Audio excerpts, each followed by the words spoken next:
वो क्या होते हैं, लेकिन नरेंद्र सिंह तोमर का गढ़ है मुरैना, भिंड मुरैना का जो क्षेत्र है, ऐसे में इस बार काफी कुछ दांव पर लगा है नरेंद्र सिंह तोमर के ऊपर भी। इस बीच एक बड़ी खबर आपको बता दें, भोपाल में कमलनाथ के पोस्टर लग चुके हैं। राजधानी में कांग्रेस कार्यकर्ताओं ने जीत के पोस्टर लगा दिए हैं। पोस्टर में कांग्रेस सरकार बनने की बधाई भी दे दी गई है। भाई इतना उत्साह कांग्रेस के अंदर, आखिर इसके पीछे की वजह क्या है? ये ओवर कॉन्फिडेंस आमतौर पे कांग्रेस की ये छवि नहीं है, कांग्रेस की ये अप्रोच नहीं है। और यहाँ पर कांग्रेस का इतना अग्रेसिव अप्रोच जो है, क्या क्लोज फाइट की अगर स्थिति होती है तो एक परसेप्शन जो पॉलिटिक्स है उसको लेकर एक एग्रेशन जो है वो दिखाया जा रहा है। क्योंकि कांग्रेस के ऊपर हमेशा आरोप लगते थे कि कई जगह क्लोज फाइट का जो मुकाबला रह जाता है, कुछ नंबर गेम में थोड़ा बहुत कमी रह जाती है तो कांग्रेस जो है वो सोती रह जाती है और बीजेपी सरकार बना ले जाती है। तो शायद इस बार अति उत्साह कह लीजिए, ओवर एग्रेसिव अप्रोच कह लीजिए, कम से कम यहाँ पर मध्य प्रदेश में तो ये तस्वीर दिख ही रही है। तो लगातार मध्य प्रदेश से इस तरीके की तस्वीरें सामने आ रही हैं, जहां पर कांग्रेस पार्टी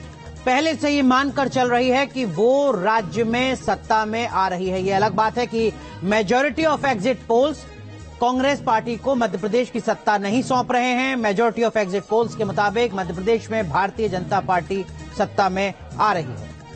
चलिए, तो हम मध्य प्रदेश की बात कर चुके हैं, राजस्थान की बात कर चुके हैं अनुराग, और अब चलते हैं तेलंगाना। तेलंगाना की क्या कुछ स्थितियां वहां बनती हुई दिख रही हैं?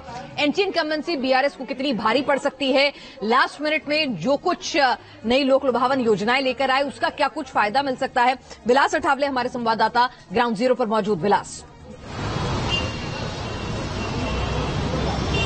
बिल्कुल, देखिए, नेताओं की बात हम सुनते हैं, प्रवक्ताओं की बात सुनते हैं, या पार्टी अध्यक्ष की बात सुनते हैं, या फिर पोलिंग सुनते हैं, या हम जैसे पत्रकारों की बात सुनते हैं। लेकिन कॉमन मैन जो है, कॉमन मैन के मन में यह है कि जो फाइट है वो 50-50 है।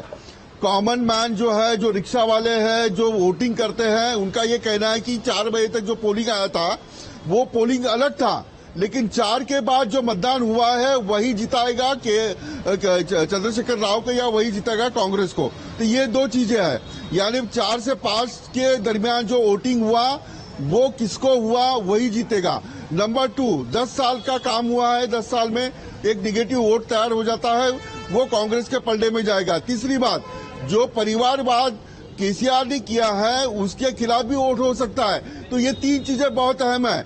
और रहा ओबीसी का सवाल, 7 से 8 जगह के ऊपर वो नहीं आ सकता, ऐसा पोलिंग बोल रहे हैं, खुद भी मान रहे हैं। तो तेलंगाना की लड़ाई कांग्रेस के लिए बहुत आशादायक है।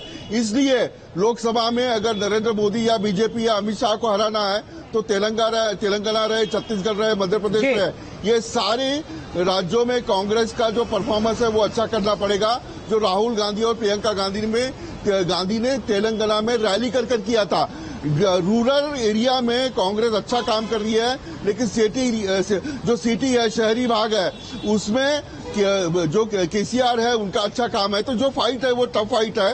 केसीआर का भी 10 साल में जो काम है उससे बिल्कुल नाराज। इस वक्त हैदराबाद में मौजूद हैं। हैदराबाद के म्युनिसिपल कॉर्पोरेशन के इलेक्शन में तो भारतीय जनता